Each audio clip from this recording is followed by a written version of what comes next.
नमस्कार news room को स्वागत करुछि मु अभिन्न आशुतोष।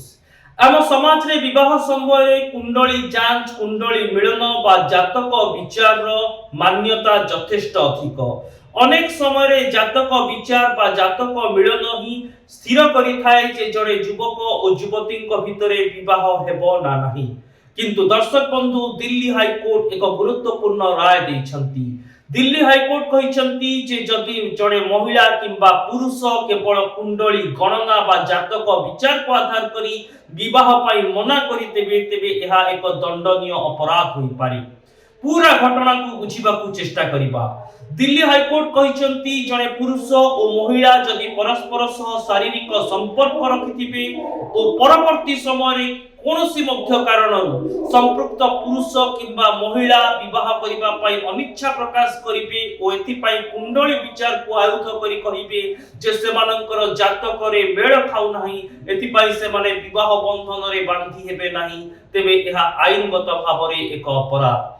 दिल्ली रो एक युवक और युवती परस्पर सह संपर्क एथिले सेमाने दीर्घ 8 वर्ष धरी एही संपर्क को कायम मध्य रखिथिले। उभय सहमति रे शारीरिक संपर्क आडकु मध्य गति करिथिले। हेले परे कोनसी कारणरू सेमानक संपर्क रे तिक्तता आसिला और संपृक्त युवक जनक विवाह पाई मना करिथिले। एने संपृक्त युवती जनक कोर्ट को द्वारस्थ हेले और लिखित भाव रे अभियोग मध्य दायर कले। एहा परे संपृक्त युवक और तांको परिवार लोके संपृक्त युवती को कहिथिले जे से माने आगकू उभय को विवाह बंधन रे बांधी देबे एवं संपृक्त पुरुष विवाह पाई राजी थिबा दर्शाई मामला प्रत्याहार पाई अनुरोध करिथिले। पुओंकर एवं तांको परिवार को अनुरोध को दृष्टि रखी संपृक्त युवती मामला प्रत्याहार करिदेले। तांकर विश्वास थिला जे संपृक्त पुरुष सहित तांकर विवाह होई जिवो। हेले परवर्ती समय रे संपृक्त पुरुष और तांको परिवार लोक कहिले जे युवक युवतींकर जातक मेलन हेउ नाही बा सेमानंकर कुंडली रे मेल खाउ नाही, एथि पाई से माने विवाह बंधन रे बांधी होई परिबे नाही। यहा को आधार करी जेते बेले संपृक्त पुरुष विवाह को दूरे जिबा पाई चेष्टा कले सेते बेले कोर्ट कहिसंती यह आईनगत भाव रे अपराध एवं जने व्यक्ति केवल जातक विचार को आधार करी विवाह पाई मना करि पाइबो नाही जेते बेले कि से संपृक्त युवतींक सहित पूर्वरु शारीरिक संपर्क रखि पारिथिबो। जदि एभली होई थाए तेबे सेही क्षेत्र रे संपृक्त युवकंक विरोध रे आईपीसी रो पूर्वतन दफा 376 किंबा बीएनएस रो वर्तमान रो दफा 69 अर्थात दुष्कर्म मामला रुजु हेबो।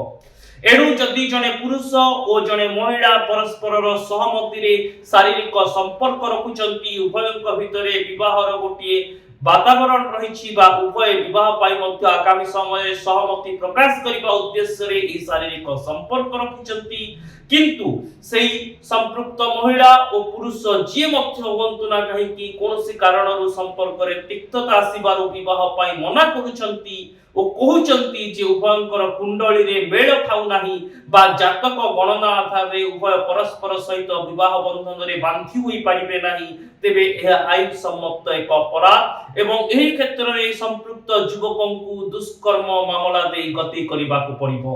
एही घटना रे मध्य दिल्ली हाईकोर्ट से संपृक्त युवकंकर जामीन आवेदन को खारज कर देइचंती और तांको विरोध रे दुष्कर्म मामला को त्वरान्वित करिबा पई पुलिस को निर्देश देइचंती।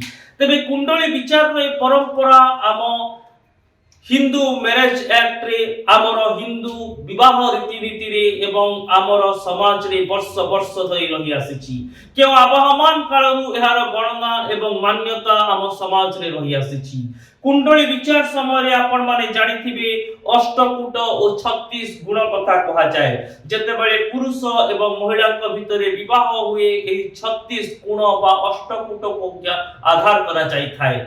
एहारी भितरे मंगल दोष एवं अनेक समय रे नाड़ी दोष भली अनेक कथा मध्य ए जातक विचार रे सामना को आसी। हुए तो जातक विचार मान्यता को नहीं कहीं प्रश्न सृष्टि करू नाहंती। जातक विचार को नहीं अनेक समय रे विज्ञान रो कथा मध्य सामना को आसे। आजिकार समय रे वैज्ञानिक प्रणाली रे मध्य जातक विचार करा जाउछि, किंतु केवल कुंडली को दोहाई देई जदि जने पुरुष और महिला निज निज भितरे संपर्क रखिबा परे विवाह करिबा को मना करि दियंती उभय पछरे एक तिक्त उद्देश्य थाए सेही क्षेत्र रे संपृक्त पुरुष दुष्कर्म मामला अंतर्भुक्त हेबे एवं उभय पुरुष और महिला उपरे कार्यानुष्ठान मध्य निया जाई परिबो।